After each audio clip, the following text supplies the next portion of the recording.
But have you ever considered maybe using your own facilities, your own abilities, your own air wing to transport weaponry rather than Australia Post? I know. Everyone's sitting there mind blown thinking, wow, how come no one else ever thought of this? Got my eyes straight ahead, got my head in the game. With the red light on, I'm just waiting for the change. Keep my head down low.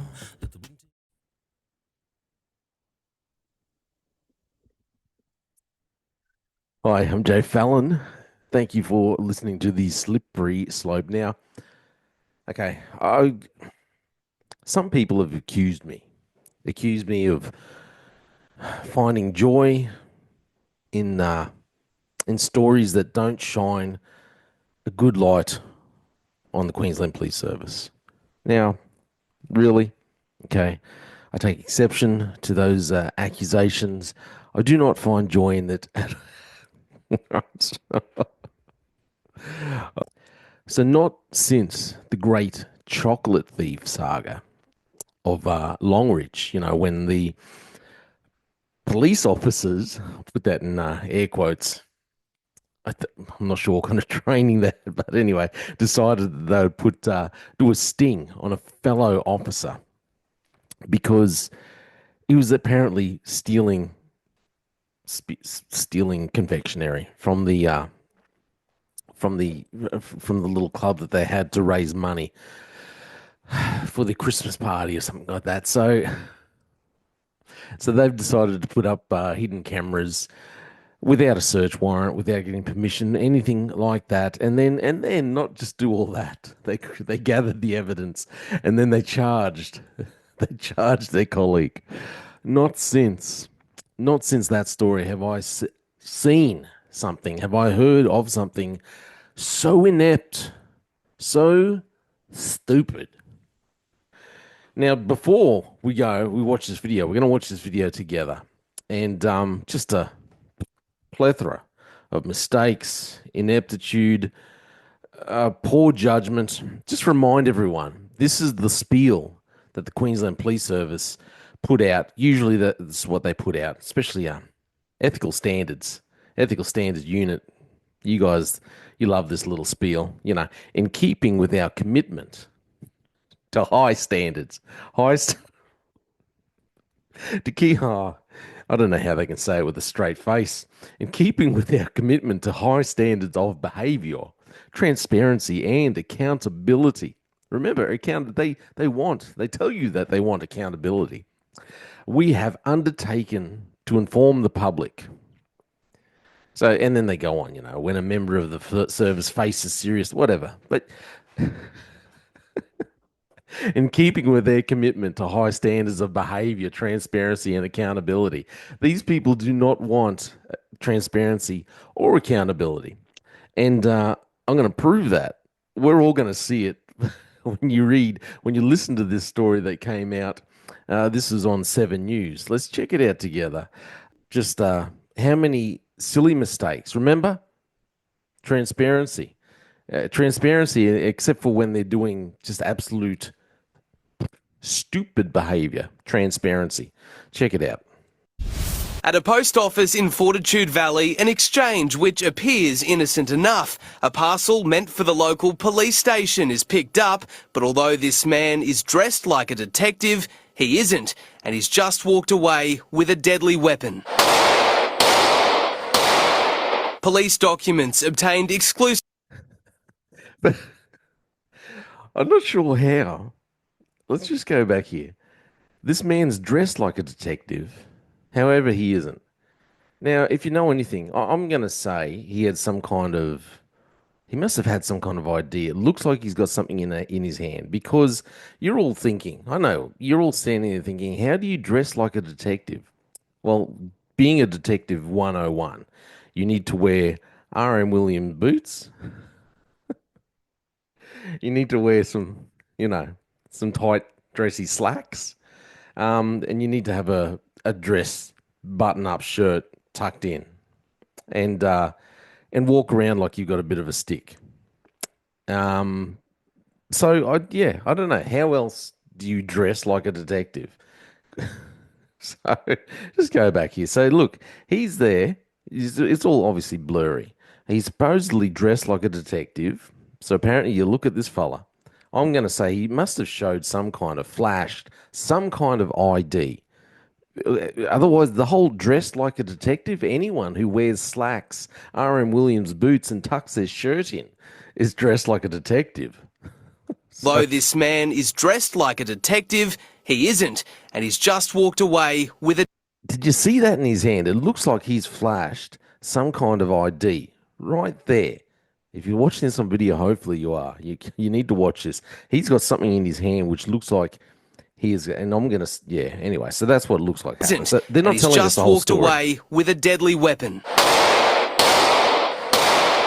Police documents obtained exclusively by 7 News reveal a Glock 22 semi-automatic handgun and keys to the Fortitude Valley Police Station were inside that parcel. It had been sent in the mail to Brisbane from colleagues in Townsville, arriving in early October 2023, but spent almost a month awaiting collection.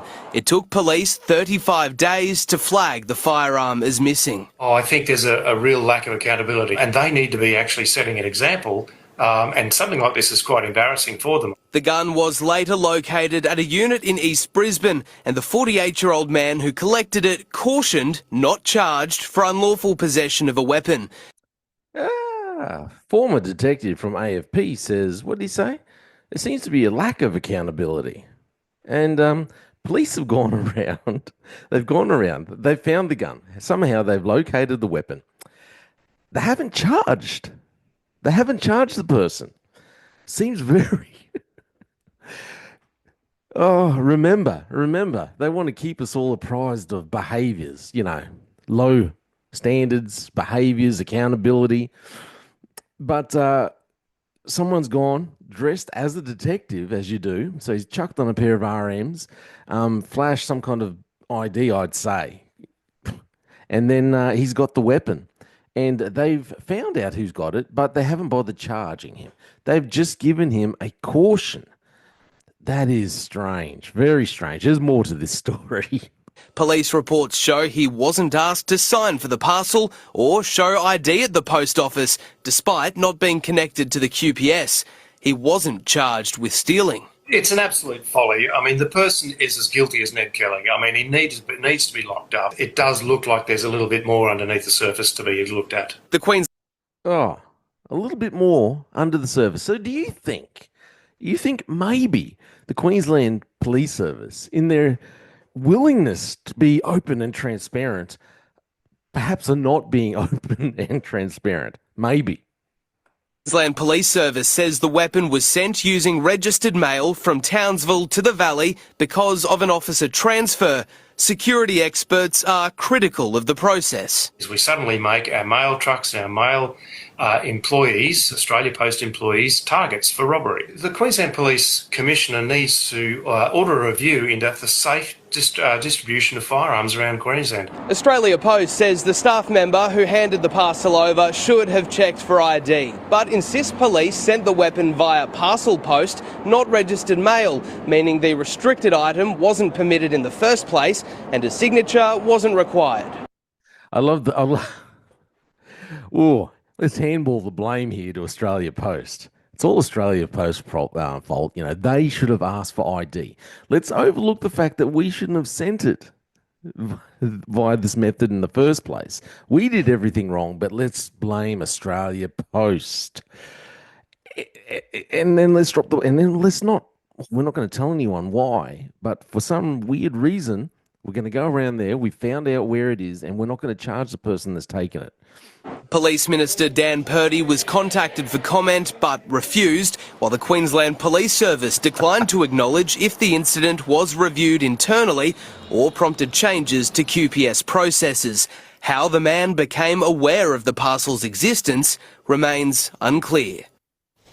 Liam Bland joins me in the studio now. Liam, this is an extraordinary story. Was this an inside job by Australia Post? Katrina, it's another question which has gone unanswered, and that's because Australia Post did not order a specific internal review into the incident.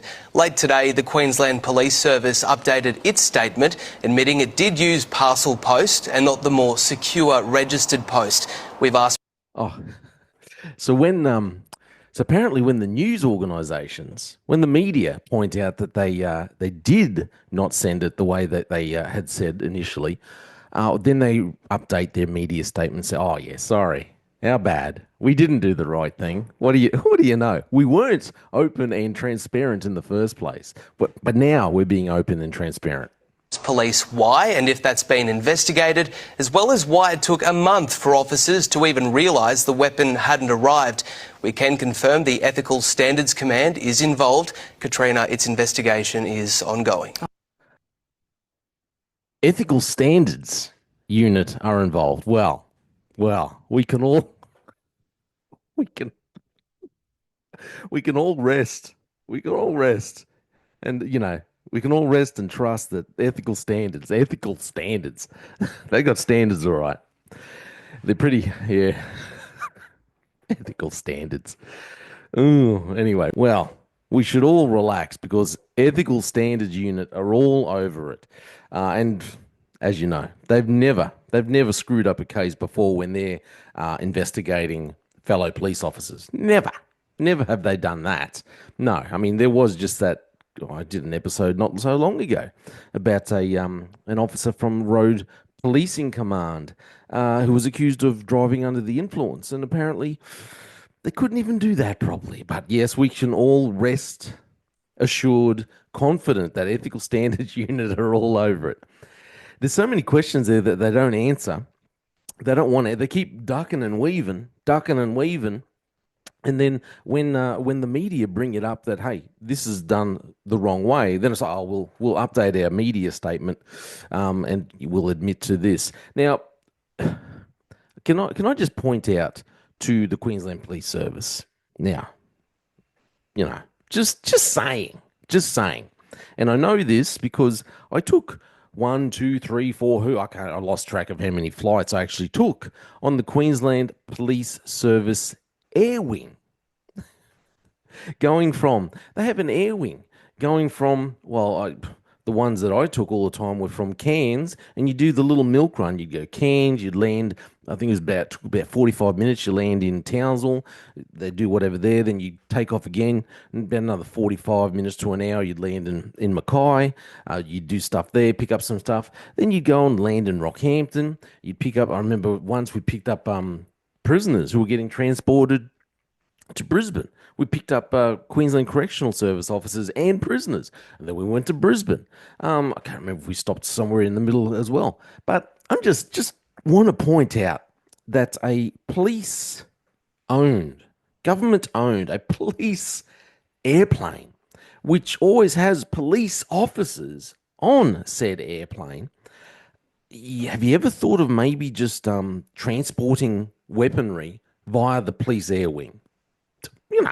I mean, thinking outside the box. I know it's a little hard for government, for the police hierarchy to think that far outside the box. But have you ever considered maybe using your own facilities, your own abilities, your own air wing to transport weaponry rather than Australia Post? I know. Everyone's sitting there mind blown thinking, wow, how come no one else ever thought of this? Well, people don't think about it because, that's just part of the high standards at Queensland Police Service. But hey, don't worry. Ethical standards are all over it. They will get to the bottom of it, no doubt. Oh, anyway, hey, this is all just my opinion. I don't know if sometimes I feel like the Queensland Police Service are just offering up. They're really a comedy. They're really a comedy show rather than a police service. Ethical standards high integrity, high standards, high behaviors, accountability. Yeah, okay, whatever. My name is Jay Fallon. I am a former police officer on the Queensland Police Service. Oh, high standards, whatever. Thanks for listening to the Slippery Slope. Please check out my music. They just fuel a desire that will take me higher.